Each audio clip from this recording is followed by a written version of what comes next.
Hello, I'm Christophe with Cyber Risk. Today I'll be talking about use cases for cyber risk quantification. In other words, when is it useful and maybe necessary to quantify risk in financial terms? We'll discuss what are the objectives and the main benefits to be had from cyber risk quantification. There are many use cases and more appear on a regular basis, but I'll talk about three today. Communicating cyber risk to the business and to the senior management team, sizing and allocating information security budget, and third, optimizing your cyber insurance coverage. So the first use case is about communication. Communicating to business management and more so even senior executives is always very important and difficult. It's very important because it involves presenting on any given subject information to your audience so they make the right decision for the organization. It's also very difficult because executives don't have much time, have many other topics to deal with, and therefore have an attention span which is limited. You need to be concise, impactful, yet present enough details to objectively defend your ask. The exec don't seek your opinion. They're wanting information to make the right decision. The second use case is about sizing and allocating your information security budget.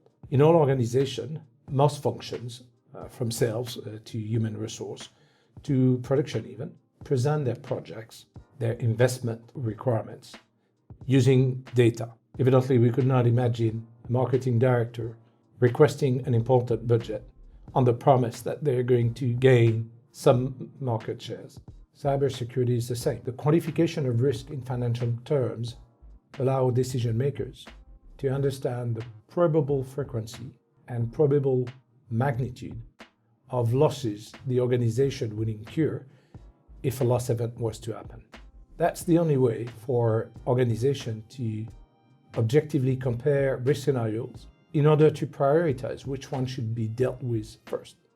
On the same token, that's quantification, which allows comparing technical solutions, technical security solutions between them, in order to pick the one which is going to be the most efficient, i.e. which is going to reduce the risk the most.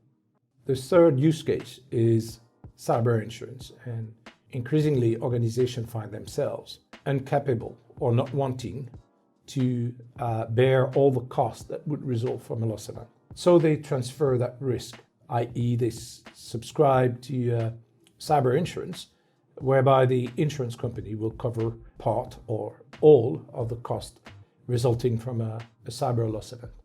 But in order to get the right amount of protection via cyber insurance, an organization needs to understand what type of cost would result from a loss event. Evidently, the repair or the replacement cost, the response cost, the legal fees that would, in some instance, be required, external forensic expertise, and so on and so forth. But just the nature of those losses is not enough. You need to also be able to understand what are the deductibles built into that cyber insurance, which are acceptable and which you should absolutely oppose. And on the same token, up to what limit some of those costs are going to be covered, so as to understand again what is the optimal cyber insurance coverage you're getting for a given premium. To discover other use cases, or if you want to learn more about cyber risk quantification, please visit our blog at cyberrisk.com.